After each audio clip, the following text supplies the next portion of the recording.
자, 내년에 쌍용차에서 신차가 출시되는데, 자, 비키니를 입고 앞에서 춤을 추겠다, 이렇게 이야기를 한 이효리 씨. 그런데 쌍용차에서 이런 광고 모델을 하겠다는 이야기를 단칼에 거절했다고 합니다. 어떤 이야기인지 자세히 한번 알아보겠습니다.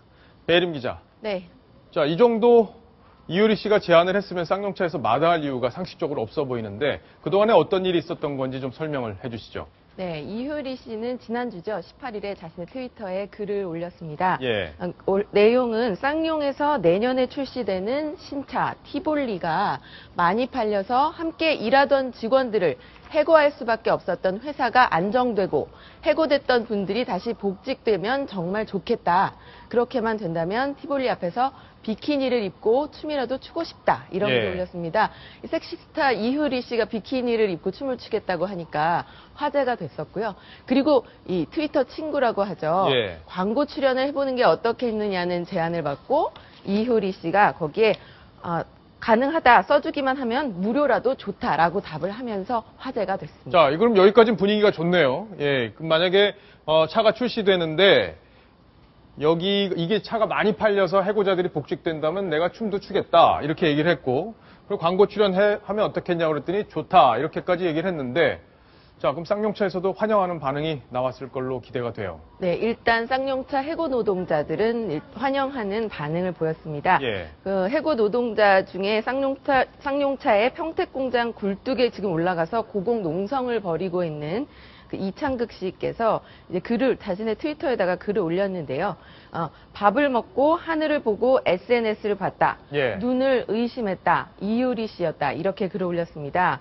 그리고 쌍용차 해고자 가족들의 심리적인 내상을 치유하기 위한 치유 프로젝트인 와락은 트위터에서 감사합니다. 감사해요. 감사드려요. 그저 이 말밖에는 다시 한번 고맙다는 인사를 드립니다. 편한 밤 되세요. 이렇게 올렸습니다. 그럼 여기까지도 아주 분위기가 좋은 것 같은데, 이동현 차장. 네. 반전이 있었던 거네요. 예, 여러 가지 반전이 있었는데요. 가수 이효리 씨는 그동안 그 쌍용차 해고 노동자들에 대한 문제에 깊은 관심을 보여왔습니다. 이 대표적인 예가 이 노란봉투 프로젝트라는 게 있었는데요. 이 사측에서 이 불법 파업으로 인한 손해를 입었다고 하면서 노조를 상대로 47억 원의 배상 판결을 받아낸 게 있습니다. 그랬더니 이 47억 원을 10만 명이 똑같이 4만 7천 원씩 보태자, 이런 프로젝트가 있었는데요. 그래서 이효리 씨가 이 4만 7천 원을 내면서 자필로 몇 년간 해고 노동자들의 힘겨운 싸움을 보면서 마음이 무거웠다, 이런 자필 편지를 보내면서 이 쌍용차 문제에 대한 깊은 관심을 보여왔습니다. 자, 이 얘기까지 들으니까 뭐가 반전의 기미가 살짝 보이긴 합니다. 그렇습니다. 약간 부담스러웠을 수 있겠다, 이런 생각이 좀 드는데, 해고 노동자 관련된 부분이기 때문에 이 쌍용자동차에서는 이 적지 않은 부담감을 가지고 있었던 게 사실인 것 같습니다. 실제로 쌍용자동차에서는 작년 3월이죠. 무급휴직을 했던 450명을 먼저 복직시킨 바가 있습니다. 그리고 이 순서대로 복직을 시키겠다라는 게 회사 측의 계획인데요. 이미 무급휴직 작년 3월에 복직시킨 데 이어서 그 다음 순서로는 희망퇴직자, 당시에 1,900명이었다고 하는데요. 회사 사정이 좋아지면 이분들부터 다시 복직을 시킨다, 이런 계획을 가지고 있고, 그 이후에야 이 정리해고됐던 분들, 이런 분들을 차차 다시 고용을 한다, 이런 계획인데, 회사 측의 입장은 지금 고공농성하는 분들이 이런 순서를 잘 알고 있으면서도 왜 순서를 어겨서 자신들만 복직을 시켜달라고 하느냐. 그래서 상당히 좀 거부감을 갖고 있는 상황에서 이효리 씨가 쌍용차 해고 노동자 부분을 제기를 하니까 뭐 광고 모델을 우리 제안한 적도 없고 제안받은 것도 없고 왜 이게 논란이 되는지 모르겠다라는 식의 약간 싸늘한 반응을 보이고 있습니다. 자, 그럼 쌍용차에서는 공식적으로 어떤 입장을 내놓았는지 좀 설명을 해주세요. 예, 쌍용차에서는 이미 광고 제작이 끝났다.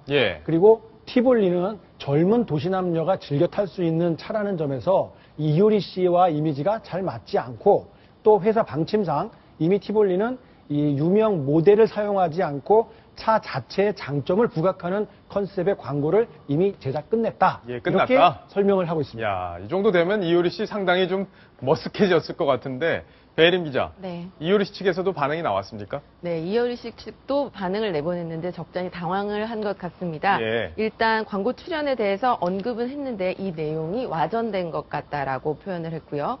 공식적으로 쌍용차에 제안을 한 적은 없다라고 입장을 표명했습니다. 말하자면 공식적인 논의를 거치지 않았는데 지금 거절을 당했다는 표현을 듣자 당황을 한 것 같습니다. 예. 자, 저런 이야기가 벌어질 때는 꼭 뒷이야기가 있기 마련인데, 자, 우리 배승희 변호사께 제가 과연 이 내부에서 어떤 일들이 벌어지고 있었는지, 왜 쌍용차가 이런 좋은 안을 거절을 했는지, 뒤에서 벌어진 일 어떤 게 있었는지 좀 알고 계신 게 있습니까? 그 쌍용차 사태 관련해서는 실제로 사측과 해고 노동자 사이에서 조정을 많이 시도했습니다. 예. 1, 2심 지나면서 해고 노동자들도 시간이 길어지니까 복직도 안 되고 굉장히 힘든 상태여서 사측에게 좀 조정을 요구하는 사안이 왔었는데요. 예. 이때 사측에서 조정을 할 수 없었던 이유 중에 하나는 이런 민노총이나 참여연대 그리고 이효리 씨 같이 제3자가 개입함으로써 사측에서도 양보할 수 없는 상황이 온 것이죠. 아, 그랬군요. 그래서 사측에서도 어쩔 수 없이 판결을 받아야 되는, 이겨야 하는 그런 사태까지 온 것입니다. 예. 그러다 보니까 이 판결로서 이겨도 사실 안타까운 승소를 받은 것이죠. 그렇기 때문에 사측에서는 이효리 씨, 이런 제3자가 낀다는 것이 사실 못마땅할 수가 있어요. 예. 그렇기 때문에 이효리 씨가 뭐 본인은 해고 노동자를 위해서 뭐 광고를 무료로 한다고 하겠지만 쌍용차 사측에서는 달갑지가 않은 것이죠. 아마 예. 그런 이유 때문에 이런 사태가 벌어지지 않았나 생각이 듭니다. 자, 이효리 씨가 이번 쌍용차 문제, 사실 법적으로 굉장히 복잡하게 얽혀있는 문제이기 때문에 단순하게 이 문제를 접근하는데 상당히 어려움이 있지 않았을까 이런 생각도 좀 듭니다. 자, 이효리 씨가 쌍용차 광고에 출연하는 게 무산된 소식까지 정리를 해봤습니다.